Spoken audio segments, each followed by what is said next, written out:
Greetings viewers, if you click the video link, you're here to listen to me talk about the Smith & Wesson Performance Center 327 TRR8. I'm going to break the video down into a couple different segments so you can check the timestamps down below for anything in specific you might be looking for.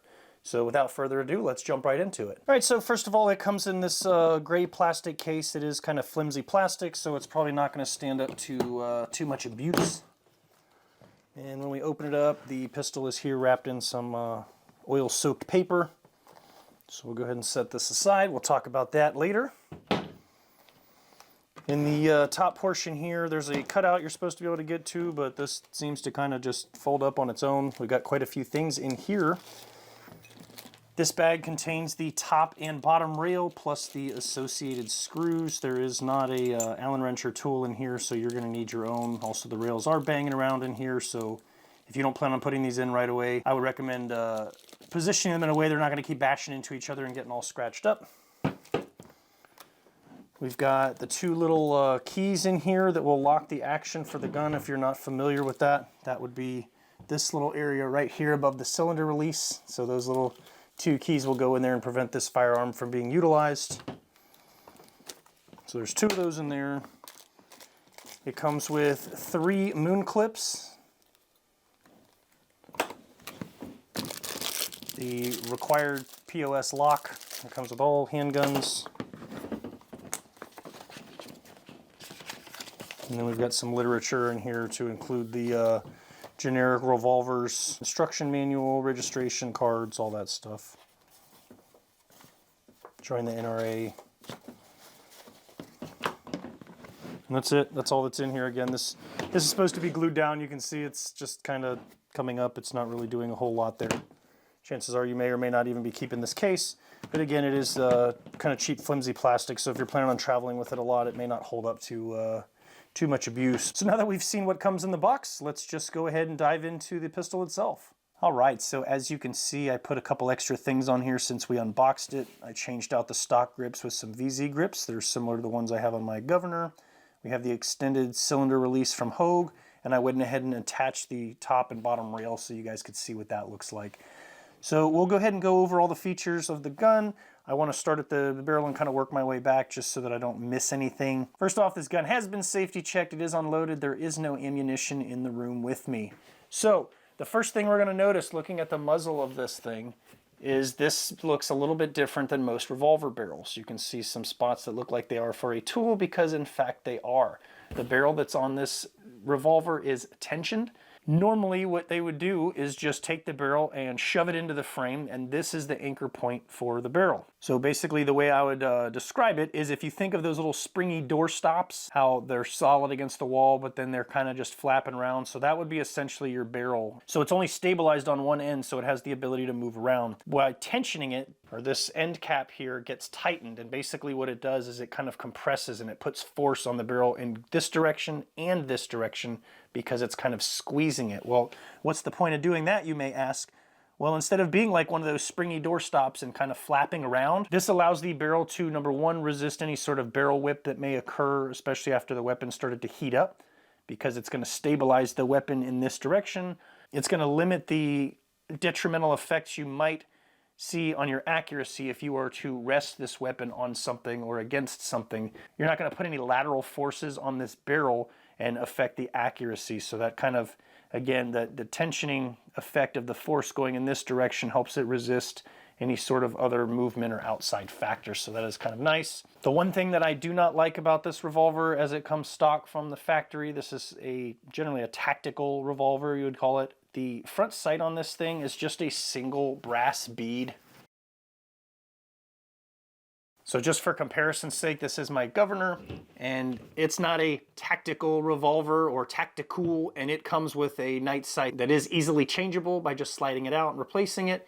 I really wish they would have gone with something like this on there. I know maybe they're expecting people to use the optics rail, but for those that don't, I think that would have been a smarter choice, but that's just personal opinion here. All right, so like I mentioned, I went ahead and added the rails here. So this particular model, the TRR8, you have the option of removing this bottom front rail and the top one.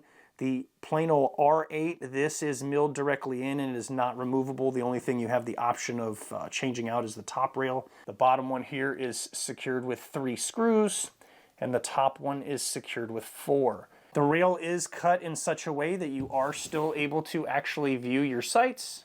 So you can look down that center channel there and line up your sights. So you can put them on there just for looks. It does look really cool. It does add a little bit of heft to the revolver. This thing is made out of a scandium alloy, so it makes it a little bit lighter than a standard revolver.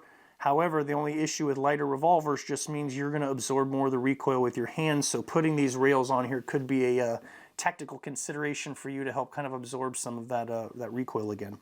So this is a 5-inch barrel. I do believe I forgot to mention that. As we continue to move back down towards the rear of the weapon, we notice a kind of a little weird metal piece here up at the top. This little, almost this curved silver metal piece. That's a flame shield, and that is to help resist what would be called flame cutting, or any other term you may have for the same activity. So for those of you that are aware, the cartridges on a revolver sit in this cylinder. That cylinder has the ability to break away and is not solid with the end of the barrel here. So that round actually has to jump from the cylinder to the barrel, and we have what's called a cylinder gap here. So if you were to hold this up against the light and look at it at just the right angle, you can see daylight between the cylinder and where the barrel starts. So what happens when you fire a cartridge and that projectile passes over that gap and into the barrel, well, behind it you still have all those explosive forces and the flames from the powder igniting. Those are going to go somewhere, and if they find the path of least resistance, they're going to leak out of that gap. So they're going to come out in basically all directions here, but what they're trying to reduce here is that flame that's shooting out of that cylinder gap, because think of it as like a garden hose. When you put your finger over it, you're increasing the pressure of the water that's coming out. Well, the cylinder gap isn't very big, so it's kind of highly pressurized gas that's going to keep coming up, and it's going to keep hitting the top of this weapon here. So what that little shield is there for is it's designed to kind of redirect, so that's why it's kind of curved, and kind of keep it from essentially over time. It would take a while, but you can actually cut this strap in half. Again, it's called flame cutting. So over time, it'll actually weaken the structural integrity of the top strap here. This is not a whole lot of metal here. Yes, with the rail on it, it's beefy. You take that off, there's not a whole lot of meat there, essentially. So that can actually be damaged. So that's this there to help mitigate that. So that's kind of a nice feature. All right, so as we're moving back, the rear sight on this is adjustable. I've not had any issues with any factory guns I've ever purchased coming as far as the sights not being lined up. Looking at this one, you can see here, this is actually jacked all the way over to the side. So I'm hoping that that's not something wrong with it. I'm going to have to fix that. We'll find out when we go out and shoot it. But this is a rear adjustable sight. It is also removable. The rail is kind of sandwiching it on there, but that can come off. So you'll notice that there are actually 8 slots in this cylinder as opposed to the normal 6. That would be indicated in the TRR8 in the name. So this weapon fires .357 Magnum, and for those that are not aware, you can also shoot the little bit cheaper and less recoil .38 Special out of this.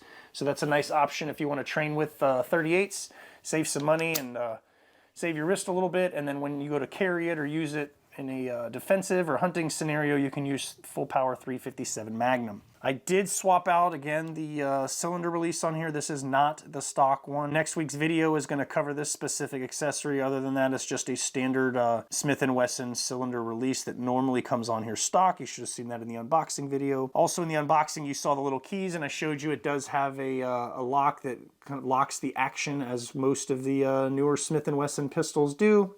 So you just use that little key and you can lock this out and make the weapon ineffective. That can be good for storage, keeping it out of the hands of children, as long as you're not going to need it right away, because that's not going to be something you're going to want to use on the go if you're planning on actually using this weapon defensively. So in terms of the grip, if you are planning on changing the mount, you're kind of wondering, this is an N-frame revolver, and it's also a round bottom. So if you're ordering grips for it, that's the kind of style you're going to need. It does come with a little piece underneath here, and the Hogue grip that comes stock is one piece. These are 2 pieces that screw together from the side. So the trigger on this thing is nice. It's a Performance Center revolver. They put a little bit more care and effort into the Performance Center series of weapons. However, that also means they cost a little bit more. But the trigger on this thing is very nice. I do not have a trigger scale to tell you the exact number. I will tell you though that in my, I feel like it's a very smoothed out, very nice trigger. I'm sure there's some trigger snobs out there that'll complain about it and say it's the worst thing on the planet, but I've had no issues with it in single or double action. It's very smooth all the way through. It doesn't hang up. Got no issues with it. Very, very light, short trigger pull in single action.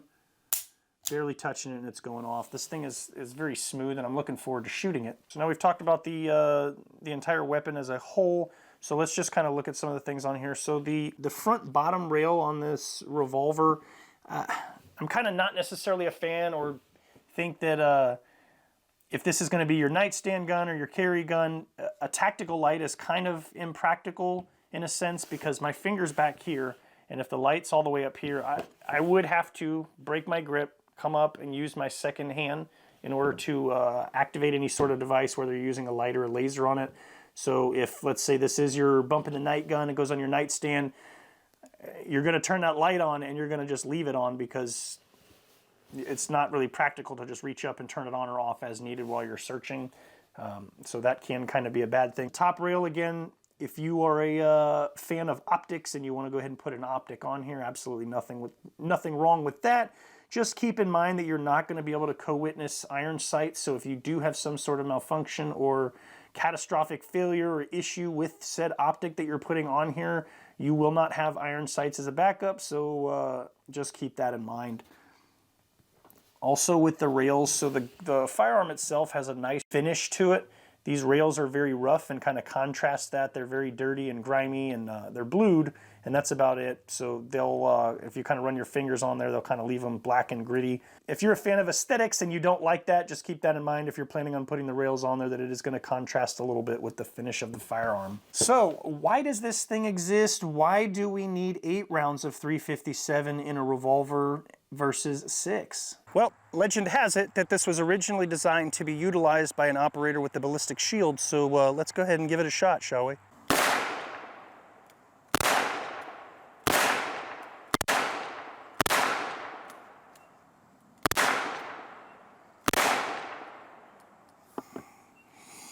What are we hanging up on? We're hanging up on a casing.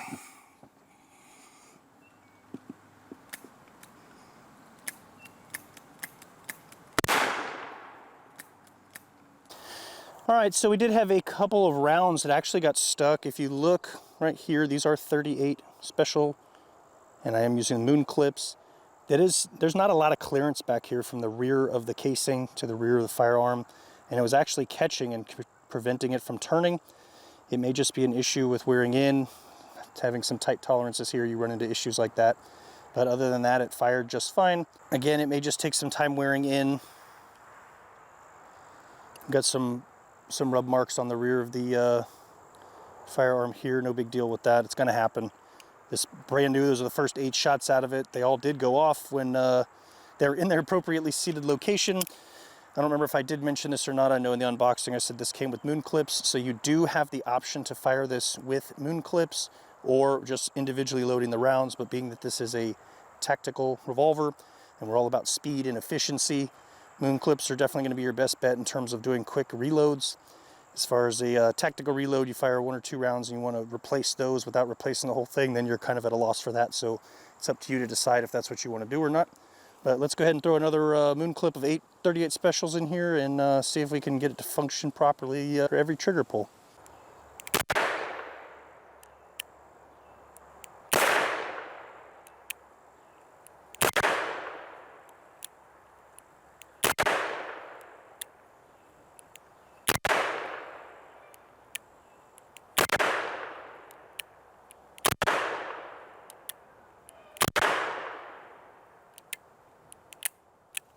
Well, no issues that time. So again, I think it's just going to be more of a break-in thing. So if you do run into that, and it's your first time putting some rounds out of it, just keep running a couple moon clips worth of rounds and see if it kind of breaks itself in a little bit. It also could be, again, the specific ammo type. Generally, revolvers aren't very picky, but again, with tight tolerances, if the rim on the case is too thick, you're going to have that issue with it rubbing. So something to keep in mind. that I was not aware of that has now been pointed out to me. All right, I've got it loaded up with 8 more rounds, this time without a moon clip, and we'll see how that works. And we're gonna try the single action mode this time.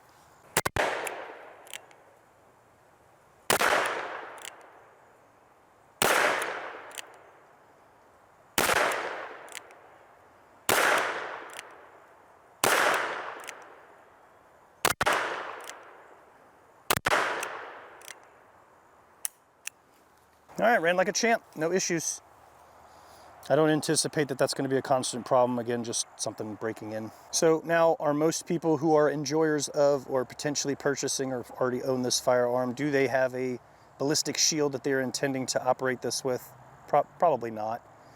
The intentions behind creating it and the reasons for it, they make sense. If, again, legends are true and that's what this was designed for, so just imagine running a shield with a semi-automatic pistol, and you get a little too close to the shield and your slide, as it's reciprocating, bounces off the shield, short strokes a little bit and induces a malfunction. Or perhaps just in general, whoever the operator is shooting one-handed might be limp wristing it just a little bit because they are trying to hold up a shield, pay attention to what they're doing, get the pistol out there, and that can induce a malfunction as well. Also, if you're angling it a little bit, you've got it presented out there, brass could potentially bounce off the shield, go right back in and cause a malfunction. So by using something like this, you've already eliminated the possibility of any of those 3 issues. As with most revolvers, as I've mentioned previously, if you encounter a malfunction, just keep pulling the trigger. And essentially anything that's a major malfunction with a revolver is probably going to be a catastrophic failure, and your weapon's just going to become a paperweight or something, or a melee weapon at that point. All in all, very nice. I enjoy having the extra 2 rounds. For those of you that are aware, I am a big fan of capacity, so jumping up from 6 to 8 is helpful. Is it 15 or 17? No. But as the shot placement crowd will say, you're not going to need all those rounds if you put the rounds where they're supposed to go. So if that's your mantra, then hey. But again, we're going up from 8 rounds. As far as the cost for what you get, Smith & Wesson Performance Center, you already know that it's going to be expensive. It's kind of like going from an F-150 to an F-150 Raptor. You're already just automatically slapping extra cost on it because of the name. But they do put a good amount of quality behind this. Again, my only complaint about it is this front sight. I really wish that it was similar to the Governor in that, number 1, it had a night sight, and 2, it was more easily replaceable by the user. This roll pin can be punched out, but any new sights that you put in there are probably going to have to be drilled, and you're going to have to get very specific about what you order for the firearm. So I just wish that would be my only complaint in terms of this firearm itself, and I wish they would change. But nobody's going to listen to me. Anyway, if you are an enjoyer of revolvers and you are interested in this firearm, it definitely gets a thumbs up from me. Load it up with your favorite 357 defensive load for, again, hunting or concealed carry, or keep it on the nightstand, go to the range, put some 38s in it for a little bit cheaper option to practice with. So anyways, with that, I'm going to call the video here. So hopefully you found it useful. If you have any questions or anything I did not cover and you want to know a little bit more about, feel free to leave a comment down below. I try to respond to all my comments. If whatever you're asking is something that's going to require a little bit more of a response than just something I can type, I'll be glad to make a follow-up video or short to answer your question. So again, thanks for your time, and we'll catch you in the next video.